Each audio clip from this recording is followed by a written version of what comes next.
عضو ارشد داعش خراسان که حملاتی در افغانستان انجام داده بود در پاکستان کشته شد.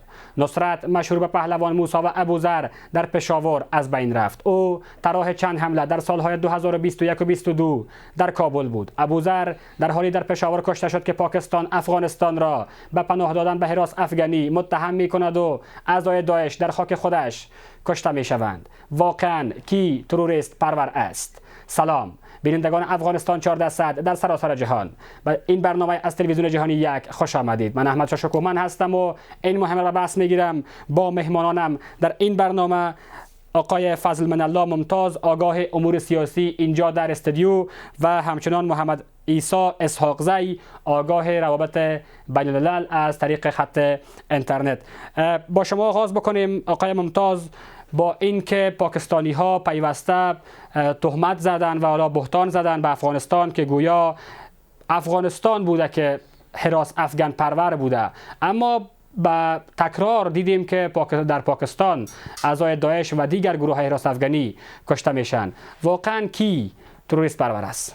بسم الله الرحمن الرحیم و به نستعین. سلام به بینندگان عزیز، خدمت اسحاقزی صاحب و شما.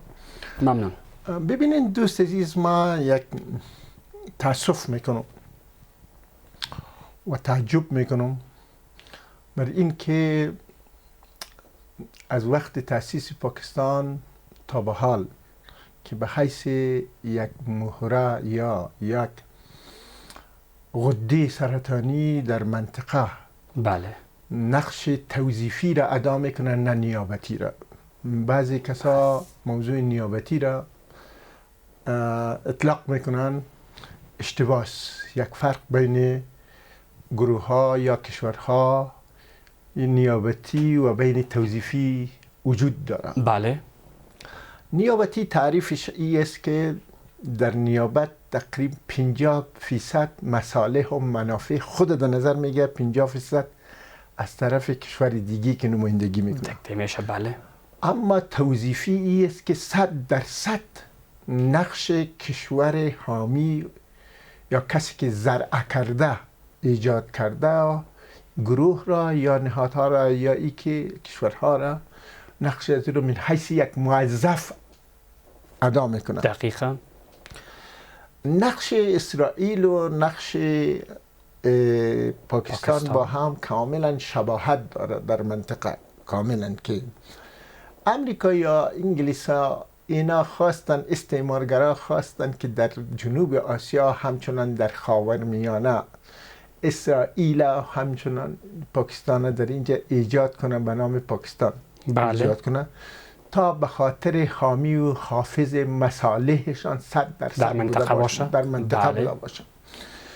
پاکستانی ها از روز اول تأسیس همچنان آنچه که مرسوم شده برشان، همه تشکیلاتشان همچنان در منطقه موضوع کشمیر که گذاشتن، همچنان موضوع بلوچستان، موضوع پشتونستان، این بسیار موضوع را متنازع گشته در آینده به خاطر از اینکه انگلیس ها از نگاه جنگی در او زمان تضعیف شدن، شکست خوردن، بیرون شدن، نظر به عادتشان هرچنان در خاورمیانه، شرق اوسط، مثل از اینکه بسیار مناطق محل نزاع را در اونجا گذاشتن، مثل ترکا و قضیه دیگه بوده. بله. بناهن موضوع پاکستان در افغان در اینجا که گذاشت نقش ادامه با همه که شما دیدین عمران خان اعتراف کرد، به منتها صراحت اعتراف کرد که ما حکمتی‌ها را تمویل میکردیم، تجهیز میکردیم علیه احمد شاه مسعود.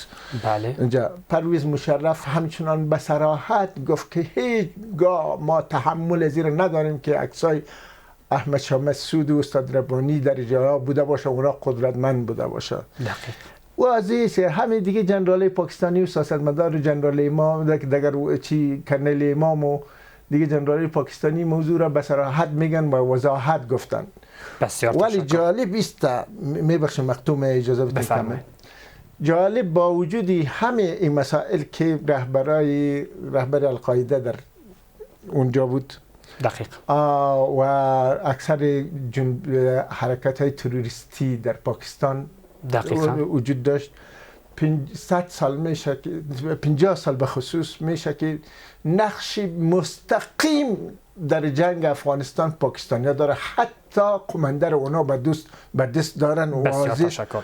ولی با وجودی از اینمی امر متاسفانه افغانا هر حکومتی که بوده کمونیستی بوده، بعدی ها مجاهدین بوده، بعدی ها طالب بوده و حالم طالب بوده، درست از پاکستانیا شناخت ندارن.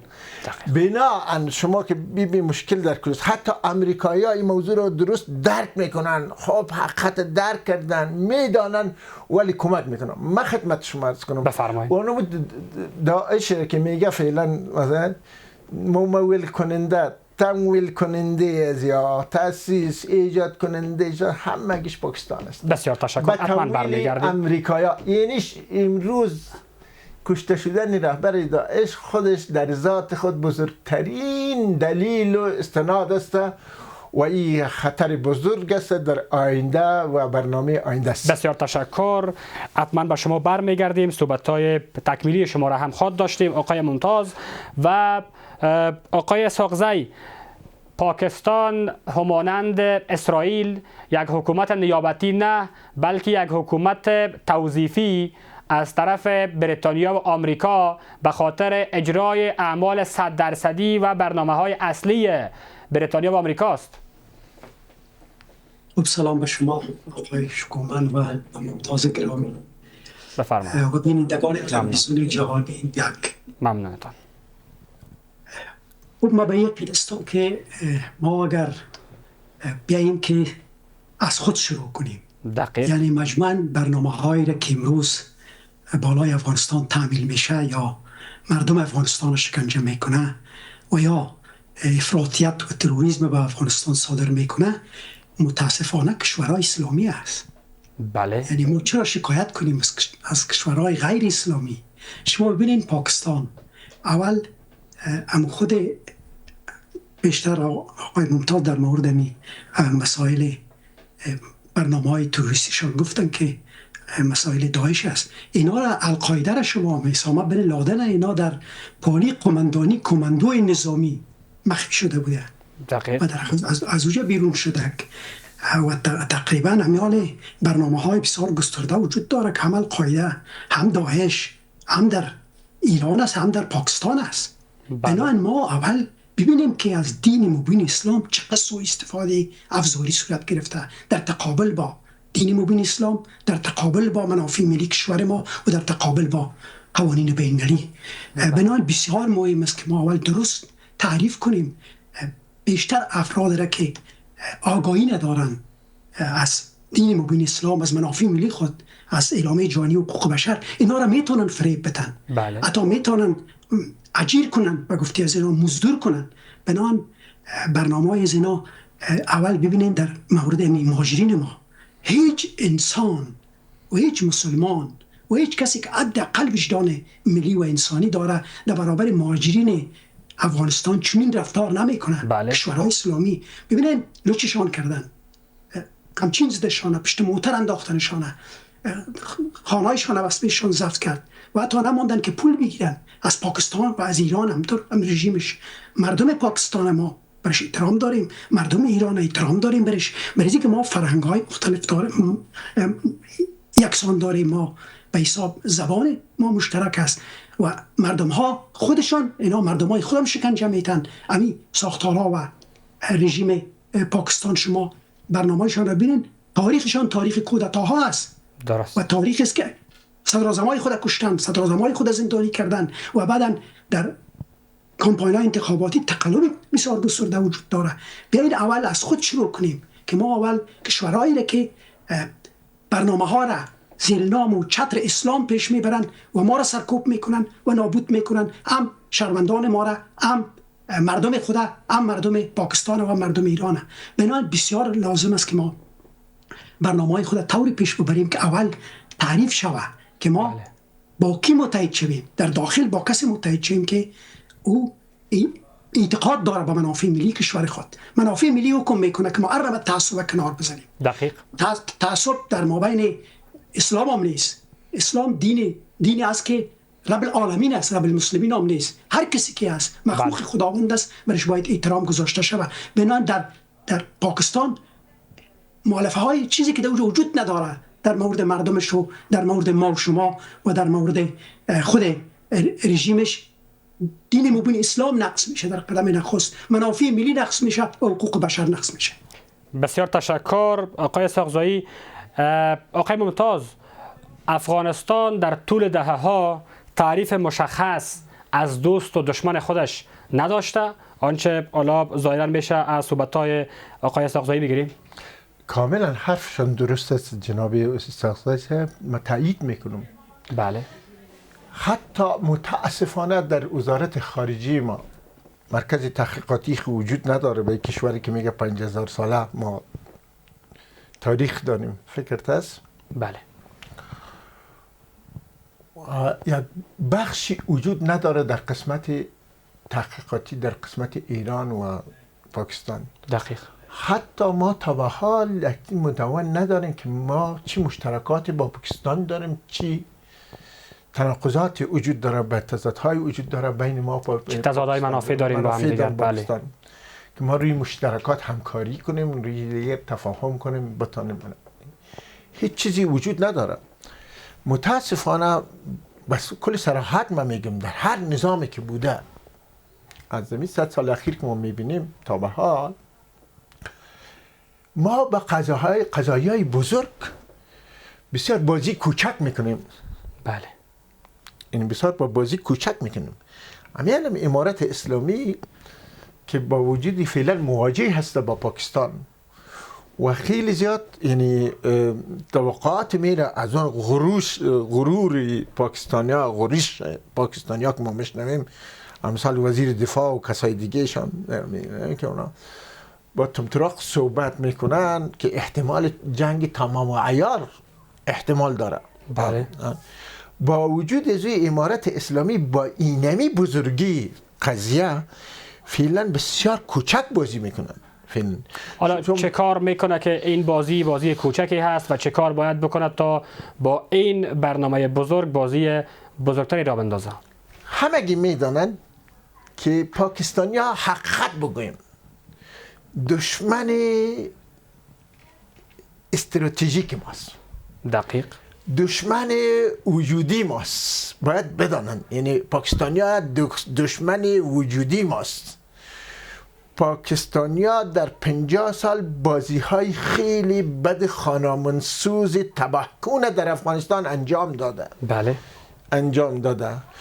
با وجود این پاکستانی ها بازی‌های مزدوج انجام داده. بله. از یک طرف افراد و گروه ها را کمک میکنه، از یک طرف دیگه با دشمن با استعمار همکاری داشته. این بازی هایشان است. ما آنقدر این پاکستان فریبکار است که امریکایی ها و انگلیس ها را همه را فریب داده. یک شخصی افریقایی سودانی بیچاره مسکین که در مدارس پاکستانی به امید از اینکه وجود درس بخونه آمده، او را گرفتار میکنه که میگه بزرگترین یک رهبر قاعده را دستگیر کردم. تا اینکه معلوم میشه بله. که عضو القاعده است یا نیست، وقت گذشته. حال سوالتان که ما چه کار کنیم کوتاه لطفاً. ضرورت در این مورد پاکستان این است که ما اول در وزارت خارجه همچنان مرکز تحقیقاتی در قسمت شناخت پاکستان ما باید در اوج یک چی تشکیل بدیم، یک کمیسیونی را، یک ریاست را، یک جهت که خاص مخصوص در مورد پاکستان شناسی بوده باشه و مصالح و منافع ما، تضادها و تناقضات ما را تهدید کنه. موضوع دیگه درست. دوم به این بزرگی قضیه دمی روزا خودتان اهل مطبوعات هستین. بفرمایید. شما میبینید که مطبوعات و رسانه های پاکستانی را شما خوب درست دقیق مطالعه میکنید. حتما برمیگردیم. نه اجازه بدین که تکمیلیسم ناقص ویل للمسلمین میشه. اجازه بدین سوال بزرگ میکنین باید جواب بزرگ بشه. بفرمایید. پاکستانیا که با این بزرگ میکنن میلیون ها انسان، هزارها انسان مکلف ساختن به خاطر جنگ روانی و جنگ مطبوعاتی و رسانه‌ای. این در حال است در طرف مقابل که ما میبینیم در اینجا که هیچ نوع آمادگی، هیچ نوع مواجهه یا توجه همچنان در قسمت از این نداریم که ما بتانیم یک جنگ روانی است، جنگ مطبوعاتی است. دومش که میگم حرف اخیر است که در این مرحله امارت اسلامی افغانستان درست است به تایید حرفای جناب اسحاقزی صاحب که ما باید کار خانگی خود انجام داده باشیم، یک وحدت ملی، اتحاد ملی ایره در مقابل این تهدیداتی که وجود داره تشکیل بدیم. باید ما امنیت فکری تأمین کنیم، امنیت مطبوعاتی خود تأمین کنیم، امنیت اقتصادی خود تأمین کنیم.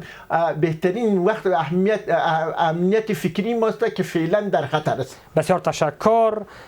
حتما به ادامه صحبت‌های شما هم برخواهد گشتیم و بیننده‌های عزیز رفت و برگشت کوتاهی داریم. به ادامه این بحث افغانستان 1400 از یک خوش آمدید. آقای ممتاز، صحبت‌های تکمیلی شما را کوتاه میشنویم، باز به سوال بعدی با آقای اسحاقزی میریم. ببینید در وقت ما به نیاز به تامین امنیت فکری هستیم.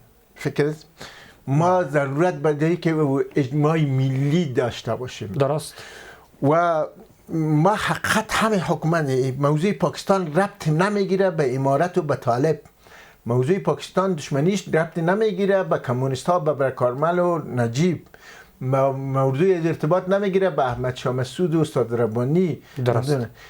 همه حکومت هایی که چپ یا راست بوده در افغانستان پاکستانیا با اون مخالف بوده. چرا؟ پاکستانیا میخواد که افغانستان عمق استراتژیک از اونا باشه. یک پاکستانیا میخواد که افغانستان مارکت کالاهای از اونا بوده باشه. بله. پاکستانیا میخواد که حکومت های در افغانستان است باید مطیع از باشه. عدالت نمیخواد، اطاعت میخواد. اینا پاکستانیا میخواین که هر رابطه خارجی که ما داشته باشیم با کشورهای منطقه باید از دروازه پاکستان دروازه زاره باز کنیم و وارد شویم. ممنون. بناهن تا زمان که این غرور و این تصور پاکستانیا شکست نخوره، اونا درک نکنن که افغانستان یک کشور مستقل است، افغانستان کشوری است که خود ساخته نشده از طرف دیگران. افغانستان جغرافیای تاریخی کهن هستند. افغانستان حتی او تصور احمقانه که وجود داره در پاکستان، اجازه بدین، وجود داره. شکست روس ها را، شکست ناتو را پاکستانی ها به خود محسوب میکنن. ما میشنویم که اونا قهرمان قضیه بودن، در حالی که شما دیدین که پاکستانی ها استعمار را کمک کردن، اشغالگر را کمک کردن که به خاک ما تجاوز کنن. پاکستانی ها این موضوع را درک نکردن. از او بیشتر موضوع تصور احمقانه که پاکستانی‌ها در تصور ازی هستند که افغان‌ها رو درست شناخت ندارن. ما تا جایی را که تنازل کردیم، تعامل کردیم به خاطر مردم پاکستان، به خاطر اینکه که نمیخوایم که برادرکشی بین دو مسلمان پیدا، ولی موضوع را درک نکردن، بازم به حماقت خود اینا اصرار دارن. بسیار تشکر. حتما برخواد گشتیم آقای ممتاز و اسحاقزی صاحب.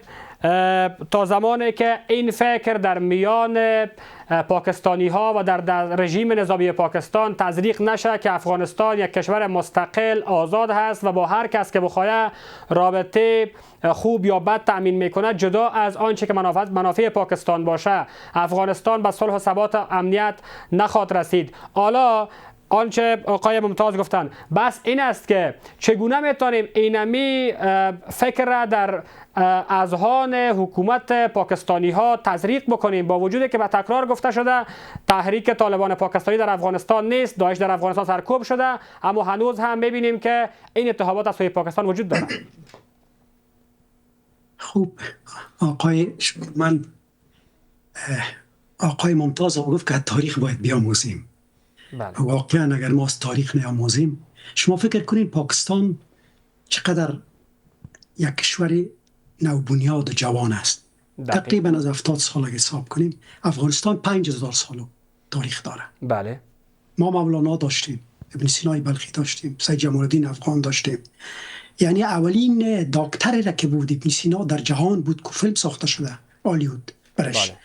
و یک نفر آمده بود، یک تقریبا هنوز متخصص و مدیکال ساینس هم نخوانده بود، این نسخه گرفته است، یک انگلیس نسخه گرفته از افغانستان از ابن سینا و رفت اولین پلیکلینیک خود در انگلستان ایجاد کرد.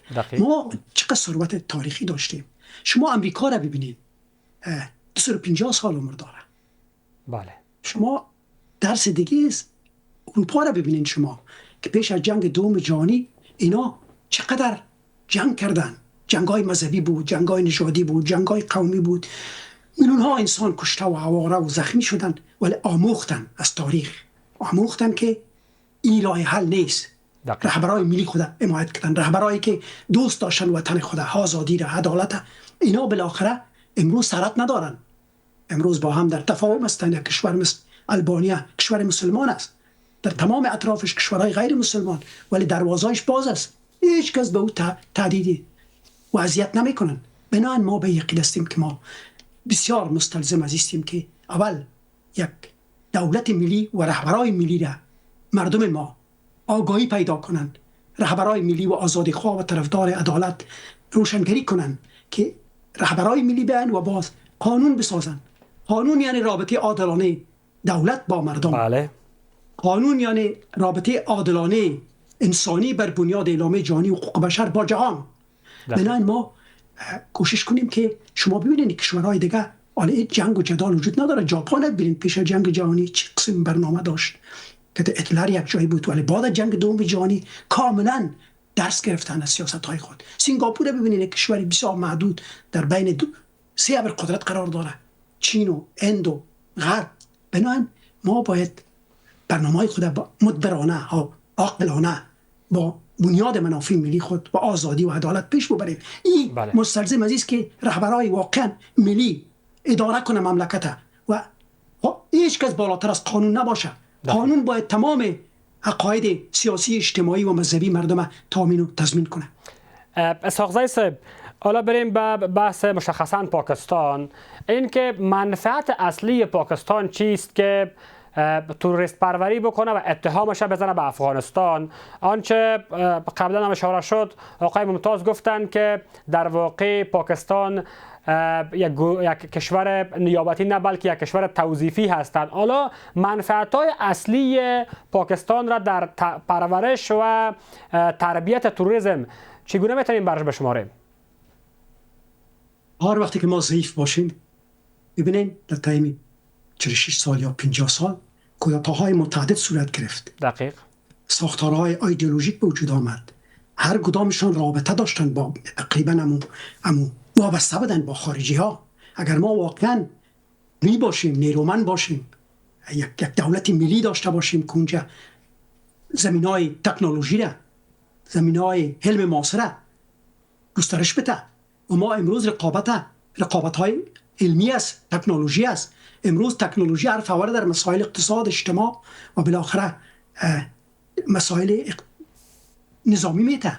ما به یقین هستم که ما بسیار کوشش کنیم که رهبرای ملی جمع شوند و مملکت ما را قوی بسازند، نیرومند بسازند. ما با تاریخ بسیار گسترده امروز در یک حالت بسیار دشوار قرار داریم. ما امروز تریبیون نداریم در جهان. ما امروز نتونستیم که رهبرای ملی را نشانی کنیم و اونا را داخل برنامه بسازیم که ما به علم معاصر برسیم. استعداد، یعنی ما مانع رشد استعداد و ثروت در جامعه خود نشیم.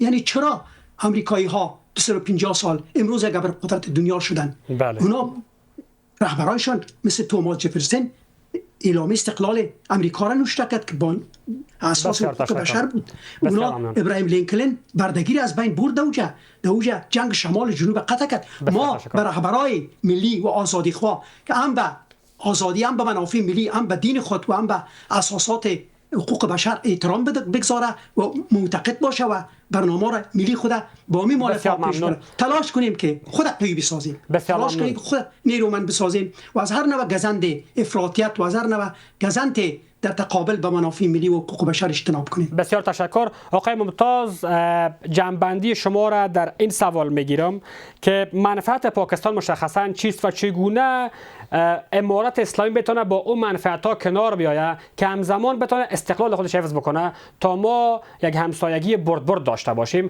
کوتاه. حالا باز تکرار میکنم، بفرمایید.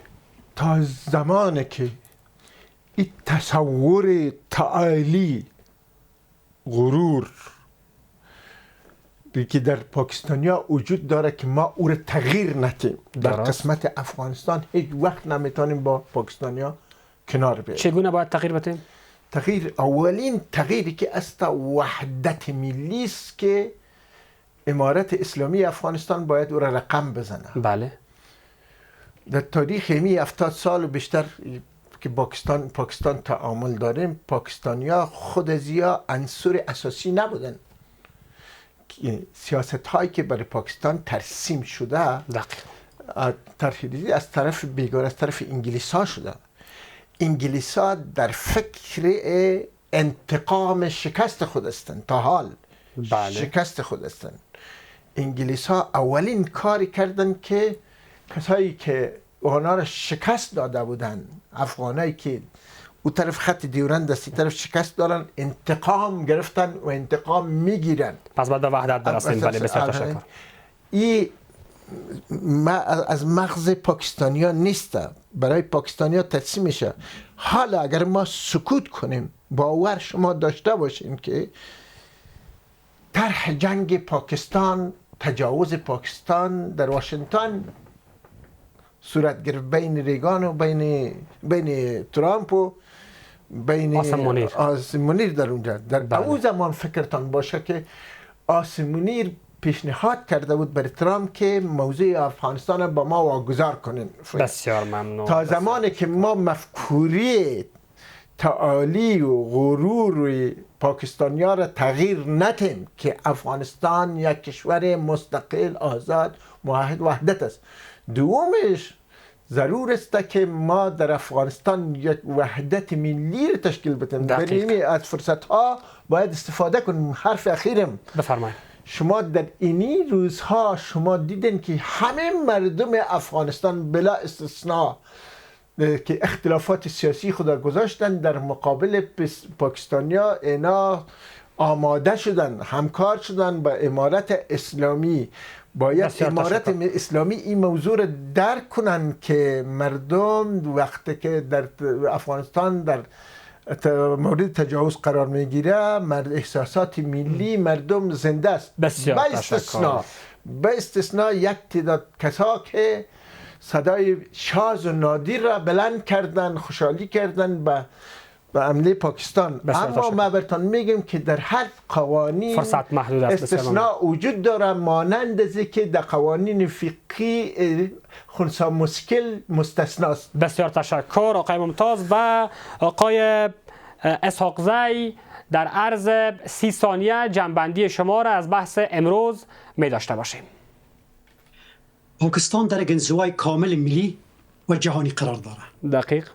و یک بحران بی‌اعتمادی در سر تا پای جهان و منطقه قرار داره. بنابراین بسیار لازم است که ما از تاریخ درس بگیریم و بالاخره تلاش کنیم که هم وحدت ملی را و هم در عین حال بهترین دانشمندای خود که به فساد آلوده نیستند، دستشان به خون مردم آلوده نیست، اینا داخل برنامه شوند که ما یک افغانستان قوی داشته باشیم. ما از بیاموزیم از سلطان محمود غزنوی، از امچای درانی که امپراتور شدن، چطور امپراتور شدن، وحدت ملیشان. بسیار ممنون. نخبگانی که نخبگان ملی داخل برنامه شد، آزادی و عدالت و پیشرفت به افغانستان. بسیار تشکر آقای اسحاق زی و ممنون مهمانان عزیز آقایان فضل من الله ممتاز و محمد عیسی اسحاق زی، آگاهان امور سیاسی و روابط بین الملل. و همچنان بیننده های عزیز، رسیدیم به پایان این بحث افغانستان 1400.